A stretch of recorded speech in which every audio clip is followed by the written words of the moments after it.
जानते हैं कि यहाँ पे जेईई मेंस के बाद सबसे ज़्यादा जो है पॉपुलर एग्ज़ाम कौन सी होती है जो कि जेईई एस्पिरेंट्स देना पसंद करते हैं। तो वो एग्ज़ाम हमारी हो जाती है यहाँ पे बिटसैट एग्ज़ाम, जिसके लिए हर साल कई सारे स्टूडेंट्स जो है यहाँ पे कॉम्पीट करते हैं, क्योंकि इसके थ्रू आपको जो है बिट्स पिलानी जैसा प्रेस्टिजियस इंस्टीट्यूट जो है यहाँ पे मिल सकता है।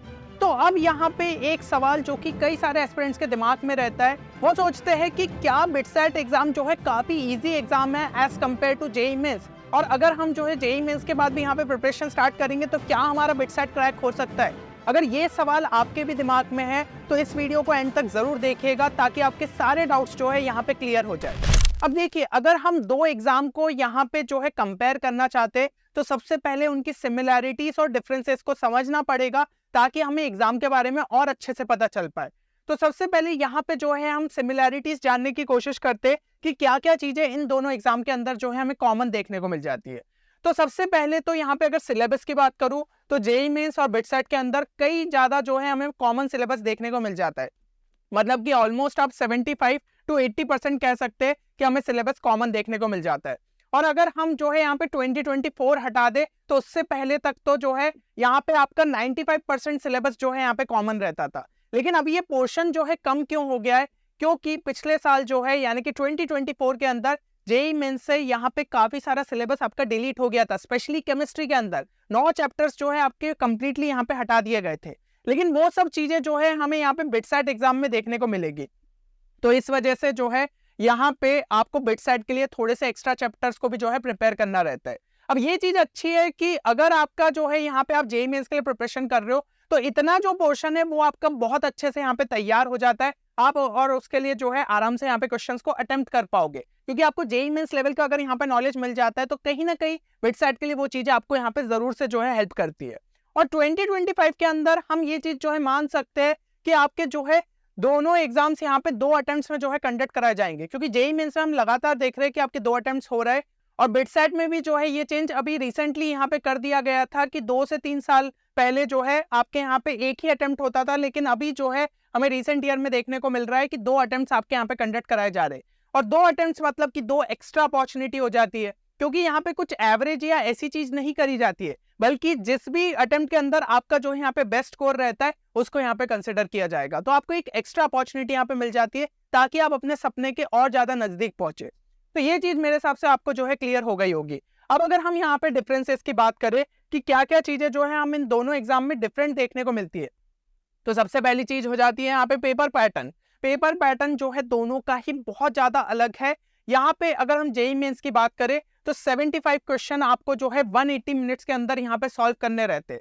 वैसे तो आपके पेपर के अंदर टोटल 90 क्वेश्चंस रहते, लेकिन इसके अंदर जो है आपके यहाँ पे हर सब्जेक्ट की अगर हम यहाँ पे बात करें तो 30 क्वेश्चन जो है पूछे जाते, उसमें से आपको 25 क्वेश्चन ही अटेम्प्ट करने रहते, क्योंकि 30 क्वेश्चंस में से जो आपके 20 क्वेश्चंस रहते वो ऑब्जेक्टिव रहते, तो वो तो पूरे के पूरे आपने अटेम्प्ट करे। और जो बचे हुए 10 क्वेश्चन है वो आपके न्यूमरिक टाइप में जो है यहाँ पे पूछे जाते, जिसमें से आपको सिर्फ 5 क्वेश्चन यहाँ पे अटेम्प्ट करने रहते। तो टोटल मिला के आपको सिर्फ 75 क्वेश्चन जो है करने रहते 180 मिनट्स के अंदर। मतलब हर एक क्वेश्चन के अंदर जो है एवरेज आपको 2 मिनट 24 सेकेंड जो है यहाँ पे देखने को मिल जाता है।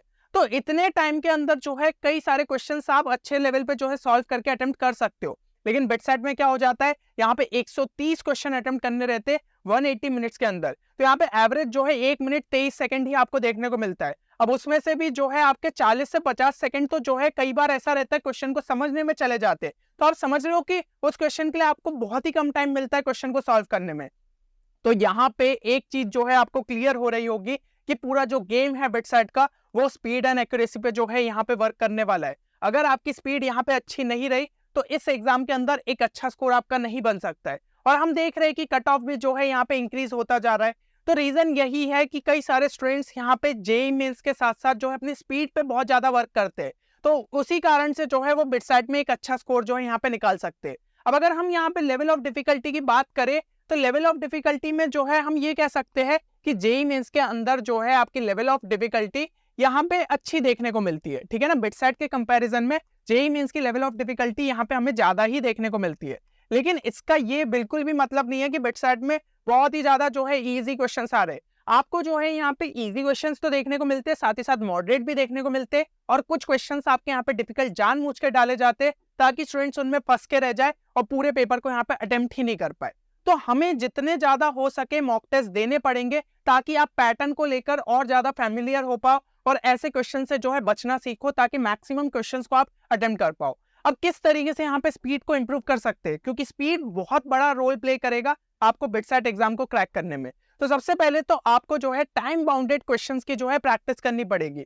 आप कोई भी यहाँ पे जो है क्वेश्चंस को सॉल्व कर रहे, किसी भी चैप्टर के क्वेश्चन को सॉल्व कर रहे, तो खुद को एक टारगेट दीजिए कि हाँ मुझे जो है यहाँ पे 30 क्वेश्चन को सबसे पहले 50 मिनट में सॉल्व करना है, फिर इस टाइम को कम करते हुए 45 तक लाना है, फिर इसको 40 तक लाना है। इस तरीके से जो है आपको खुद को टारगेट देना पड़ेगा, तभी जाके आपकी जो है यहाँ पे जो एफिशिएंसी है वो इंप्रूव होगी और आप कम से कम टाइम के अंदर क्वेश्चंस को यहाँ पे सॉल्व कर पाएंगे। दूसरा, यहाँ पे आपको जो है बिटसेट मॉक टेस्ट देना जो है स्टार्ट करना पड़ेगा। तो बहुत जल्द जो है हमारे प्लेटफॉर्म पे आपको प्रॉपर बिटसेट मॉक टेस्ट देखने को मिलेंगे जो कि टीम ऑफ बिट्सियंस आपके लिए तैयार करेगी। साथ ही साथ जो है आपको बिटसेट से रिलेटेड कई सारे जो है यहाँ पे रिसोर्सेज देखने मिलेंगे। यहाँ पे चैनल पे भी आपके लिए बहुत सारा जो है यहाँ पे सरप्राइज एलिमेंट्स हमने बचा के रखे जो कि आपके लिए जल्द ही अपलोड किए जाएंगे। तो ये चीजें आपको बिटसेट क्रैक करने में बहुत ज्यादा हेल्प करेगी।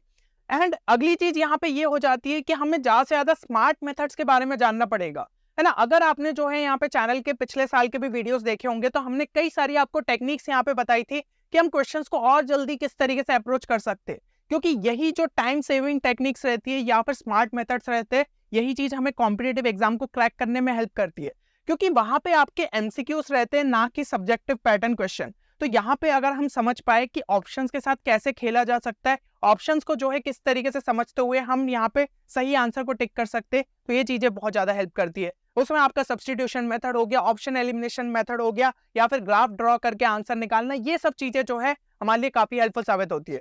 तो बहुत जल्द जो है इनसे रिलेटेड भी आपके जो है कई सारे क्वेश्चंस यहाँ पे प्रैक्टिस कराए जाएंगे जो कि आपको एग्जाम में काफी ज्यादा यहाँ पे हेल्प मिलेगी।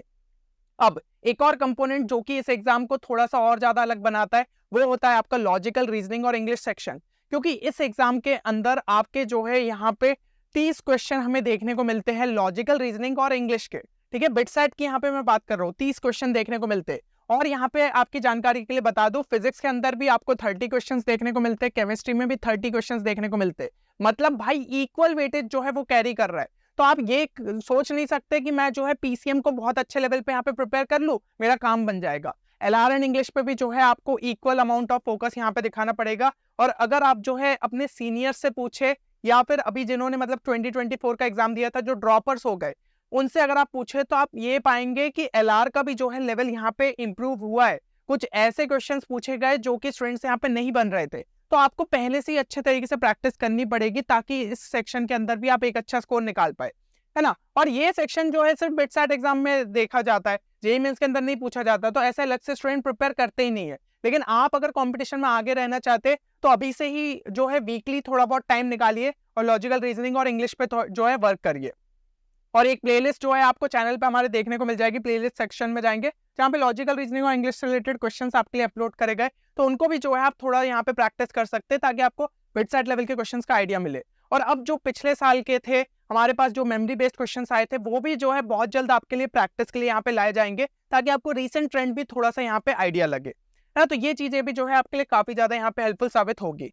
अब एक अगर मैं जो है फाइनल कंक्लूजन यहाँ पे देना चाहूँ तो एक चीज यहाँ पे ये है कि हम मानते हैं कि यहाँ पे क्वेश्चंस का लेवल जो है as compare to JEE mains हमें इजी देखने को मिल रहा है, as compare to JEE mains. इसका ये मतलब नहीं है कि बहुत इजी क्वेश्चंस हमें देखने को मिल रहे हैं, जेईई मेंस के मुकाबले थोड़े इजी क्वेश्चन देखने को मिल रहा है, लेकिन फिर भी आपकी स्पीड एंड एक्यूरेसी जो है काफी अच्छे लेवल पे चाहिए अगर आप एक अच्छा स्कोर जो है इस एग्जाम के अंदर निकालना चाहते हैं। तो ये अगर हम कहें कि भाई जो आपका यहाँ पे बैलेंस रहना चाहिए, तो जेईई मेंस अगर जो है लेवल ऑफ डिफिकल्टी में ऊपर चला भी जाता है तो स्पीड एंड एक्यूरेसी अपने आप उसे जो है यहाँ पे नीचे ले आता है। तो दोनों ही एग्जाम्स बहुत ज्यादा कॉम्पिटिटिव रहने वाली है और हमें जो है पहले से ही अच्छे तरीके से यहाँ पे दोनों ही एग्जाम्स के लिए प्रिपरेशन करना पड़ेगा। और देखिए एलआर एंड इंग्लिश यहाँ पे डिफरेंट सेक्शन रहने वाला है, तो आपको जो है जैसा मैंने कहा थोड़ा वीक में टाइम निकालते हुए उस पर जो है प्रैक्टिस करिए। और जो पोर्शन आपका यहाँ पे डिलीट हो चुका है फ्रॉम योर जेईई मेंस, उस पे भी जो है थोड़ा बहुत बीच में टाइम निकालिए कि उन चैप्टर्स को भी आप साथ ही साथ यहाँ पे कंप्लीट कर लो। या फिर अगर किसी स्टूडेंट को लग रहा है कि नहीं अभी वो जेईई मेंस पे ज्यादा फोकस करना चाहता है, तो मेरे हिसाब से यहाँ पे जेईई मेंस के बाद हमें सफिशिएंट टाइम मिलेगा, मतलब फर्स्ट अटेम्प्ट के बाद, कि हम जो है वो बचे हुए पोर्शन को यहाँ पे कंप्लीट कर पाए। तो अभी बहुत ज्यादा स्ट्रेस नहीं भी लोगे तो भी चल जाएगा, आप बिटसेट के लिए उस पोर्शन को तब भी जो है यहाँ पे कंप्लीट कर पाओगे। और मॉक टेस्ट बहुत ज़्यादा ज़रूरी है।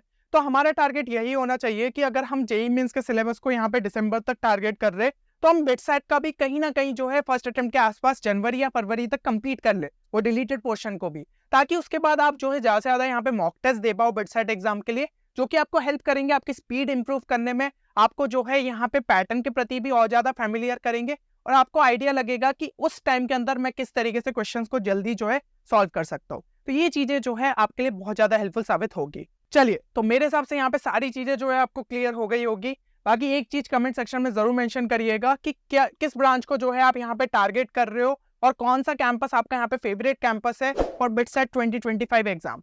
तो ये चीज़ जो है कमेंट सेक्शन में लिखना ना भूले।